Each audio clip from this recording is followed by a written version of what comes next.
Hi, my name's Rebecca, if this is your first time visiting and watching one of my videos, and I've been a naturopath for about 23 years, and for 14 of those years I was working in general practice, so working with doctors, delivering nutritional holistic medicine and combining standard general medicine with nutrition and dietary options and things like that. So we had long consultations and we helped many thousands of people with many different conditions very successfully.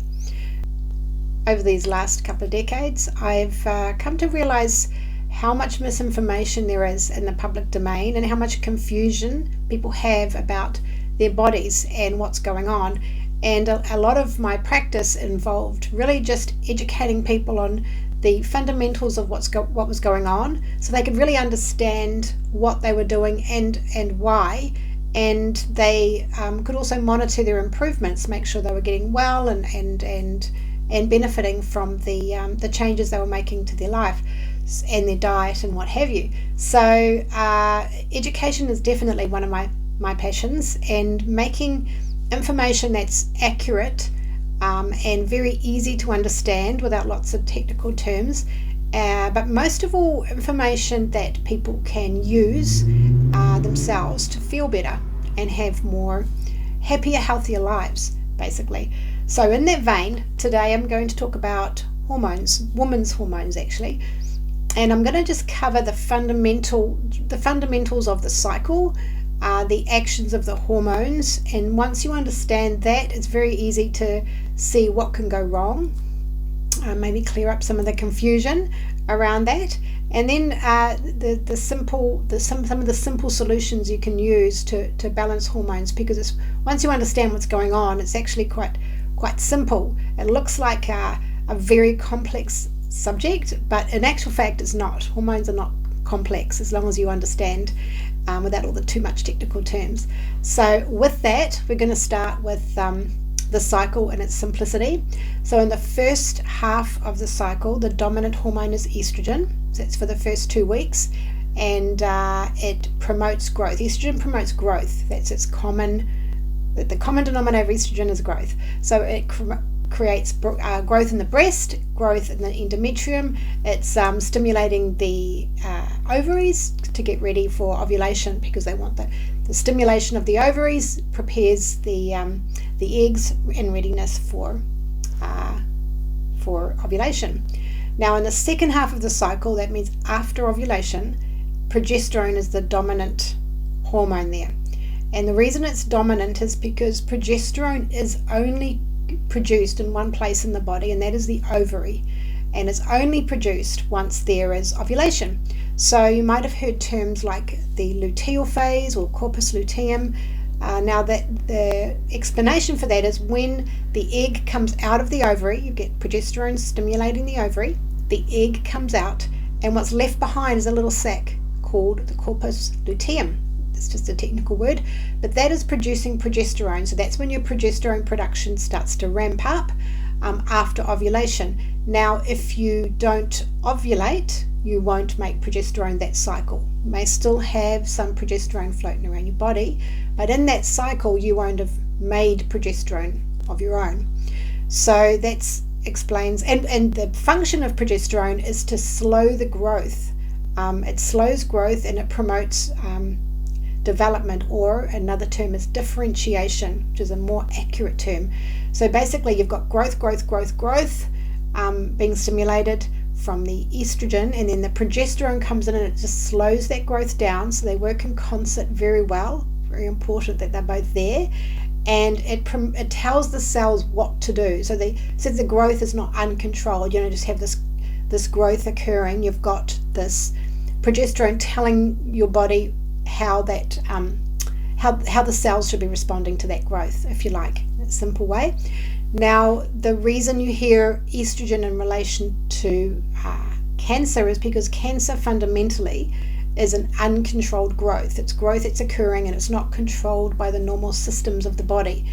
So that's why you hear estrogen. Now estrogen's not a bad hormone, but unopposed estrogen, or estrogen that's just floating around with no other controlling factors is not something you really want going on in your body. So now we'll go back to estrogen a bit more. So estrogen there's 3 types of estrogen. You've got E2, that's estradiol, or E2 for short. Now that's made in your ovaries. It's the one that you test when you're doing fertility tests or you're checking your hormones on a blood test. You check E2. It's the most dominant hormone and it's produced in the ovaries. You have E3 or estriol, trio 3, and it's a very weak estrogen, and you mainly see it's mainly involved in pregnancy. So it's not a particularly important hormone outside of pregnancy. So E1 is an entirely different hormone. It's made in other tissues in the body and it's converted from other hormones. So DHEA is a hormone, dehydroepiandrosterone. It's a long name, but basically it's a hormone made in the adrenal glands, and that can convert to E1, estrone, that type of estrogen. You have testosterone. Women do have testosterone in their body, a lot less than men, obviously, but that also can convert to estrone. And then you've got another hormone called androstenedione. It's just another hormone, but basically that can convert to estrone as well. Now it converts in lots of different tissues, but it mainly converts in the fat tissue. So the more fat you have, the tissue in your body, the more likely it is you're going to be making more estrogen. So that's where your estrogen comes from. And as you can see, you can certainly have plenty of estrogen as you go along, but once in a while you may not have enough progesterone. So that's where things can get a little bit haywire.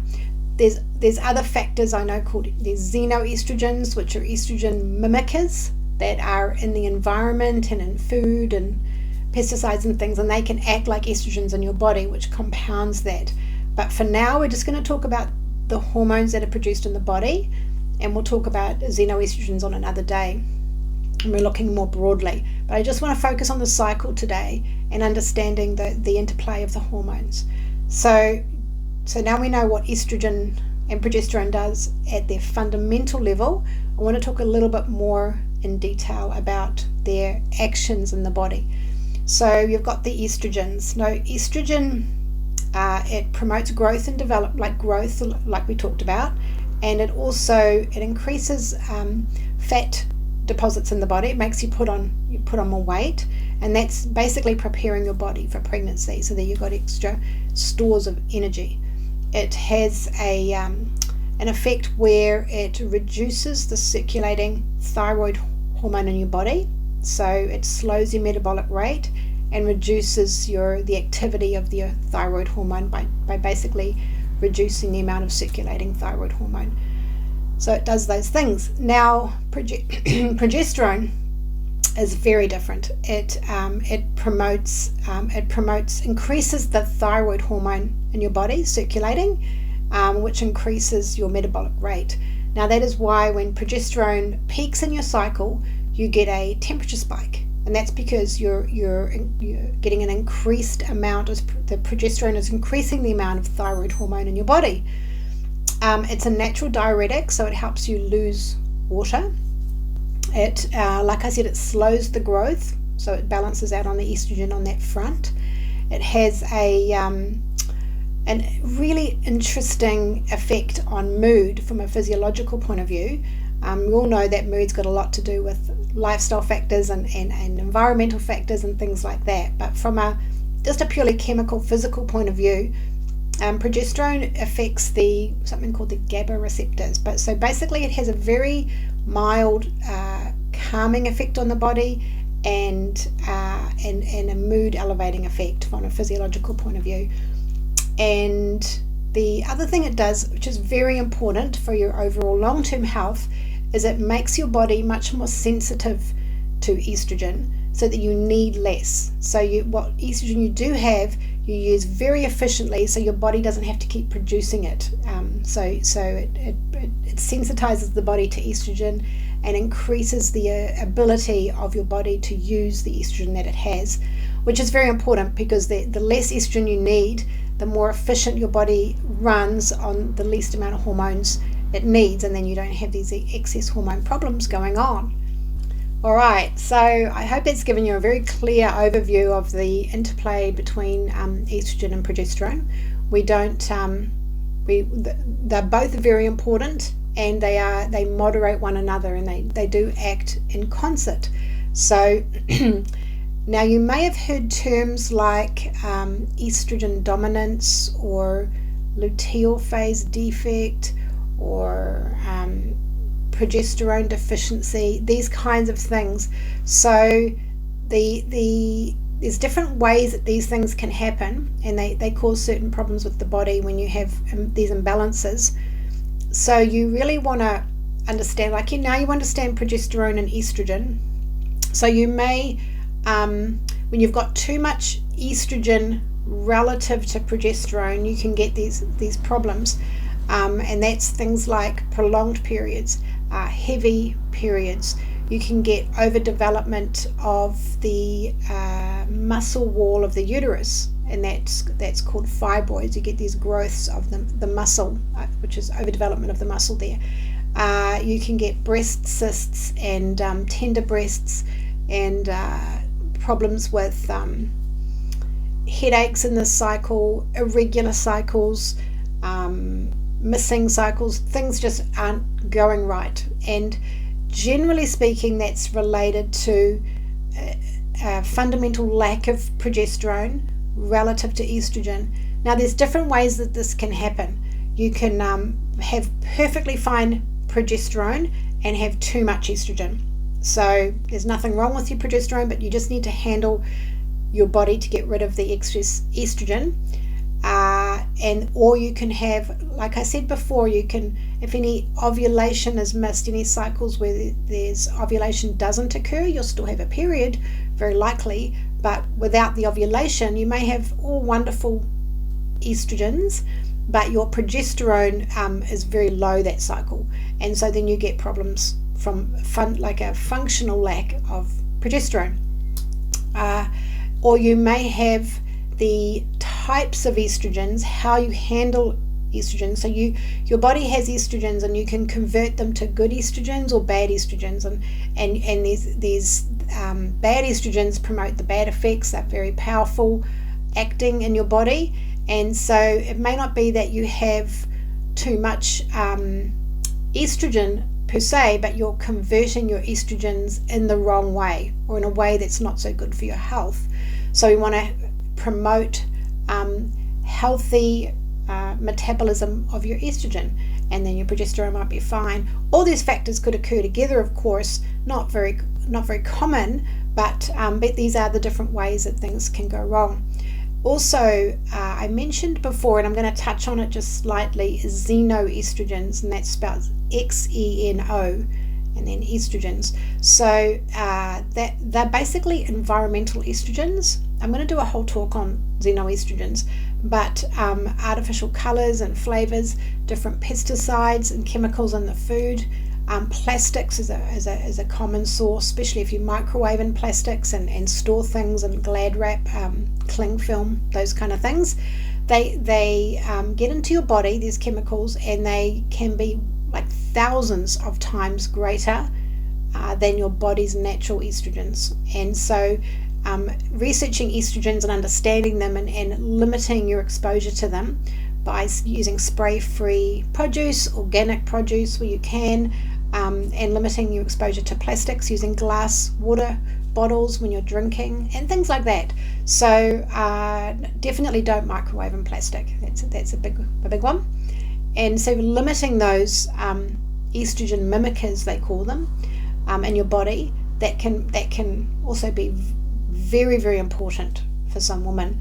So that's that side. Now I'm going to go through each of those things in turn and explain what you would do in those instances. So the first one we're going to look at is where you've got a normal estrogen, but your progesterone is lacking.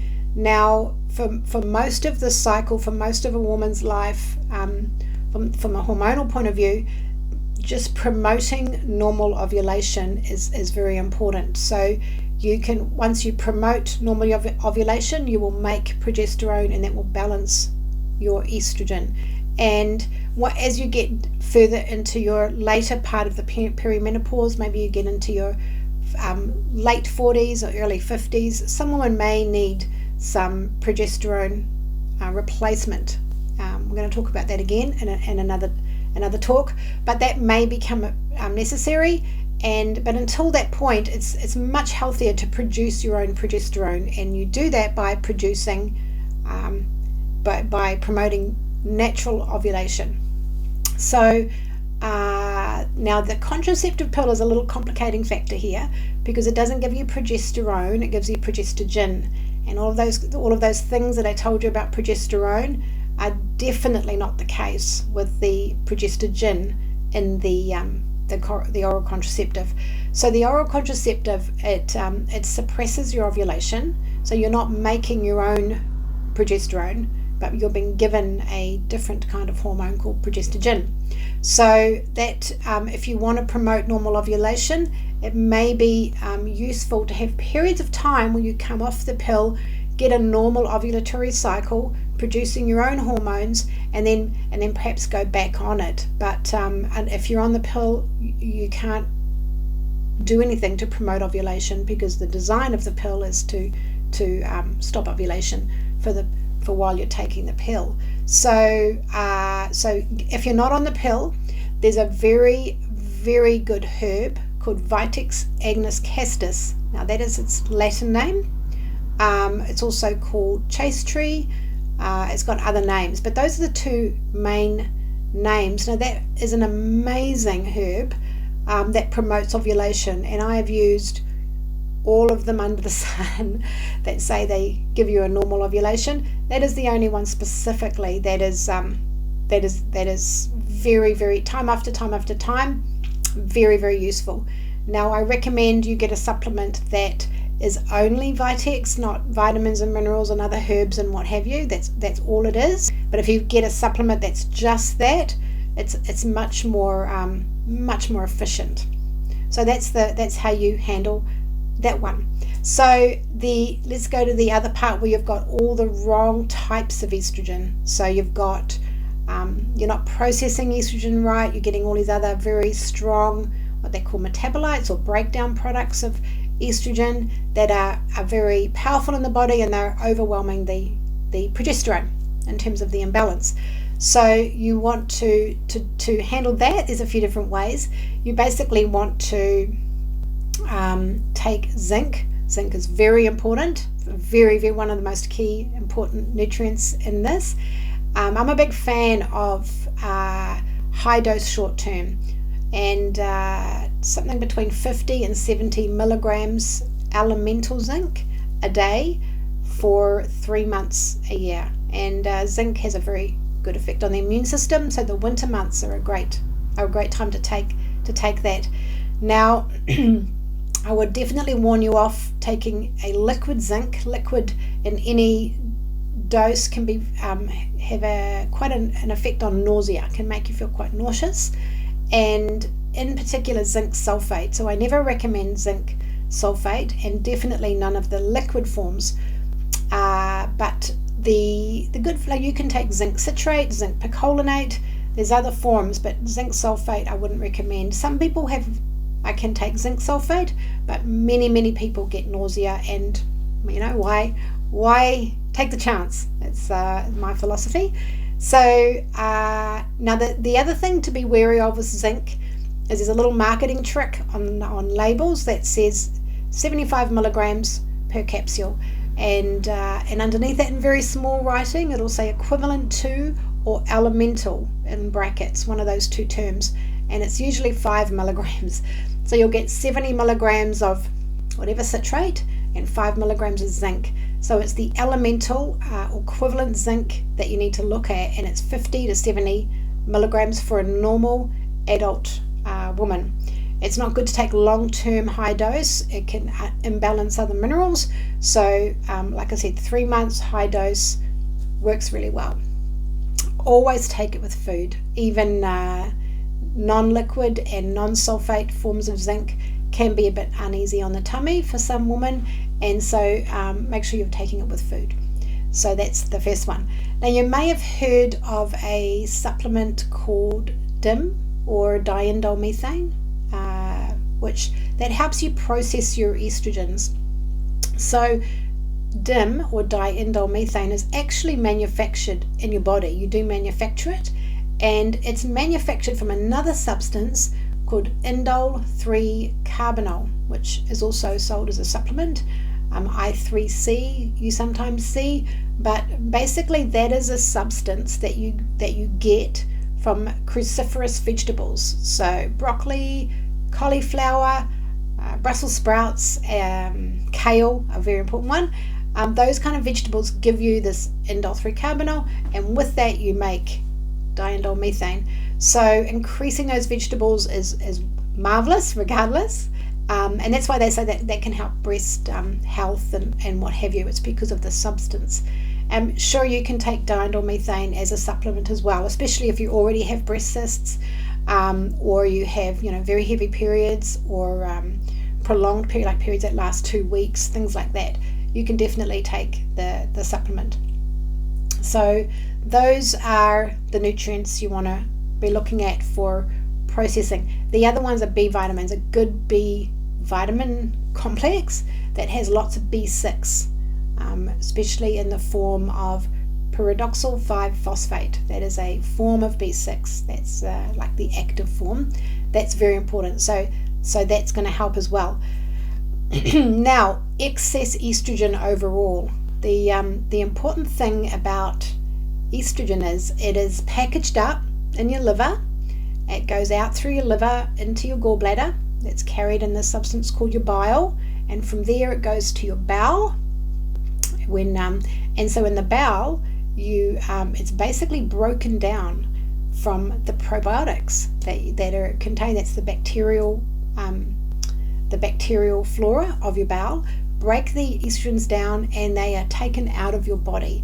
Now, if any of those aspects are like if you're constipated, or if you've like recently had antibiotics or a tummy bug, your probiotics are not very healthy, you can recirculate estrogens. You can recirculate them and so that's really important. So promoting liver function, like things like St. Mary's thistle, dandelion root, those things promote bile production and stimulation of the liver, and then making sure it's very important that you have good probiotics. Now, you don't have to take probiotics every day, all the time, forever and ever, but periodically it's a very good thing to add in. Maybe do it for a month and then have a break. Definitely have probiotics if you've got a tummy bug, or you've had some antibiotics, because that'll knock out the good bacteria. So yeah, that's how you get rid of excess estrogens. And as I talked about before, the xenoestrogens, like getting rid of those in your environment to the degree that you can, and having good liver function is also going to help get rid of xenoestrogens.